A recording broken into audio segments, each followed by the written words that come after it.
सुनीता, आज फिर हमारी कुछ भी बिक्री नहीं हुई। अपनी दुकान से किसी ने भी सामान नहीं लिया। ये सब उन बड़ी बस्ती यानी कि अमीर कॉलोनी वालों की वजह से हो रहा है। सही कहा जी, अब तो हमें राशन भी आधा मिलने लगा है। वो लोग जानबूझकर ऐसा कर रहे हैं ताकि हम गरीब लोग कभी उनके बराबर न बन पाए। गांव के सभी लोग गांव में बसी अमीर कॉलोनी के लोगों से और मुखिया से परेशान थे। एक रोज सभी गांव वाले मुखिया के घर के बाहर भीड़ लगाए खड़े थे। तभी मुखिया, अरे बिरजू, देख तो क्यों भीड़ लगाकर खड़े हैं ये लोग। मुखिया साहब, आपके बेटे ने नशे की हालत में एक लड़की को टक्कर मार दी और इसी बारे में उस लड़की के बाप गांव वालों के साथ गुस्से में यहाँ आए हैं। अरे यार, अच्छा उस लड़की के बाप को अंदर लेकर आ। नोटों की गड्डी एक साथ देखेगा तो उसका सारा गुस्सा अपने आप शांत हो जाएगा। बिरजू बाहर आकर कहता है, तुम सब में बच्ची का पिता कौन है? मैं हूँ उस लड़की का पिता। तुम्हें मुखिया जी ने अंदर बुलाया। मोहन बिरजू के साथ अंदर जाता है। ये लो कुछ पैसे और जाकर अपनी बेटी का इलाज करवा लो। कुछ पैसों का लालच देकर तुम हम गांव वालों को खरीद नहीं सकते। हाँ, जो गलती मेरे बेटे से हुई उसकी भरपाई कर तो रहा हूँ। ये पैसे देकर और क्या चाहिए तुम्हें?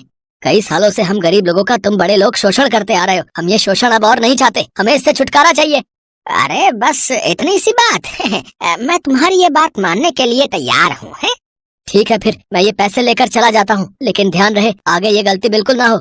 मोहन पैसे लेकर वहाँ से चला जाता है, लेकिन अमीर कॉलोनी के लोग अभी भी गरीबों का शोषण करने से बाज नहीं आते थे।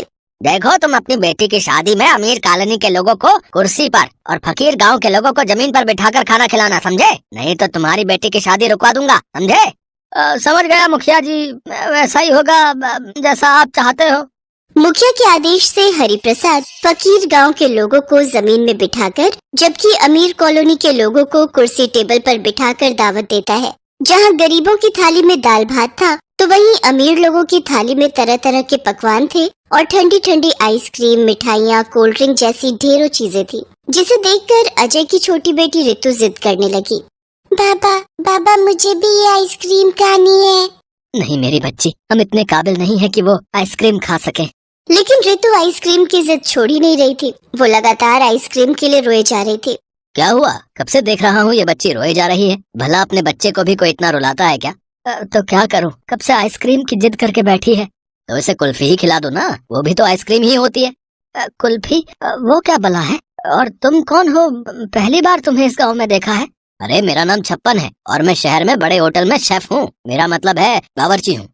अच्छा, फिर तो तुम्हें वो कुल्फी यानी कि आइसक्रीम बनानी आती होगी। बिल्कुल आती है, लेकिन उसके लिए अच्छी खासी बर्फ चाहिए होगी, तभी कुल्फी बन पाएगी। लेकिन बर्फ न होने की वजह से कुल्फी नहीं बन पाती और रितु अपनी जिद नहीं छोड़ रही थी।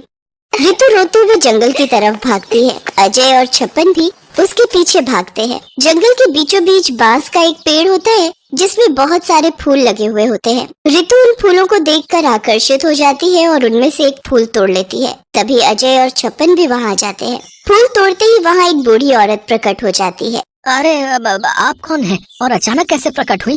कई साल पहले मैं इस जंगल में आई थी और गलती से मैंने एक साधु जो ध्यान मुद्रा में था उनका ध्यान भंग कर दिया था। तब उन्होंने मुझे श्राप दिया कि मैं इस बांस की लकड़ी में तब तक बंधी रहूंगी जब तक कोई नेक दिल इंसान आकर इस पेड़ पर लगी कली को नहीं तोड़ता।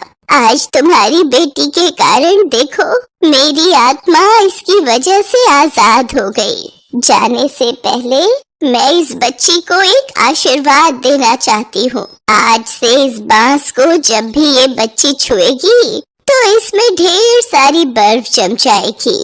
इतना कहकर उस बूढ़ी औरत की आत्मा वहाँ से गायब हो जाती है। तभी छप्पन अजय से कहता है, अरे वाह यार, तुम्हारी बेटी को मिले इस आशीर्वाद से हम ढेर सारी आइसक्रीम बना सकते हैं। शहर में रहकर मैंने ढेर सारी आइसक्रीम और गोला बनाना सीखा है। अगर इस भरी गर्मी में हम गांव में ये दोनों चीजें बनाकर बेचें तो अच्छा खासा पैसा कमा सकते हैं।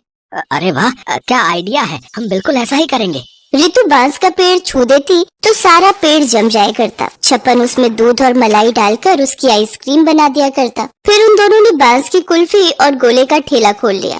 उन्होंने सबसे पहले आइसक्रीम और गोला रितु को खाने को दिया। उसके बाद गांव वालों को बेचना शुरू किया।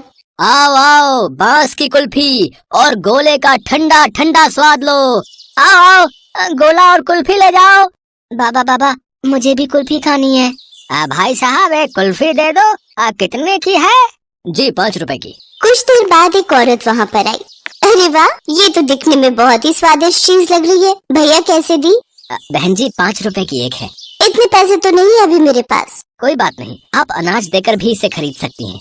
अच्छा, फिर मैं अभी घर से 2 किलो आटा लेकर आती हूँ। उसके बदले मुझे और मेरे परिवार के लिए ये स्वादिष्ट से दिखने वाली बांस की कुल्फी दे देना। कुछ ही देर में वो औरत 2 किलो आटा लाती है और 4 बांस की कुल्फी ले जाती है, जिसे उसका परिवार बड़े ही मजे से खाता है। गांव भर में छप्पन की बनाई हुई कुल्फी प्रसिद्ध हो जाती है। ये बात अमीर कॉलोनी के मुखिया और उसके बेटे को पता चलती है। सुना है बेटवा, अब उस फकीर से गांव के गरीब लोग भी कुल्फी का स्वाद चख रहे हैं। आप चिंता मत करो पिताजी, मैं अभी उन दोनों से जाकर निपटता हूँ और उनकी कुल्फी को नष्ट करता हूँ। मुखिया का बेटा अजय और छप्पन के बांस की कुल्फी वाले ठेले पर पहुंच जाता है और उसे हड़पने की कोशिश करने लगता है। ओए, जल्दी से अपने इस ठेले को मेरे हवाले कर दे। लेकिन छोटे मालिक, हमसे ऐसी क्या गलती हो गई? आप कहो तो हम ये बेचना बंद कर देते हैं। लगता है तुम दोनों ऐसे नहीं मानोगे, तुम्हें सबक सिखाना ही होगा।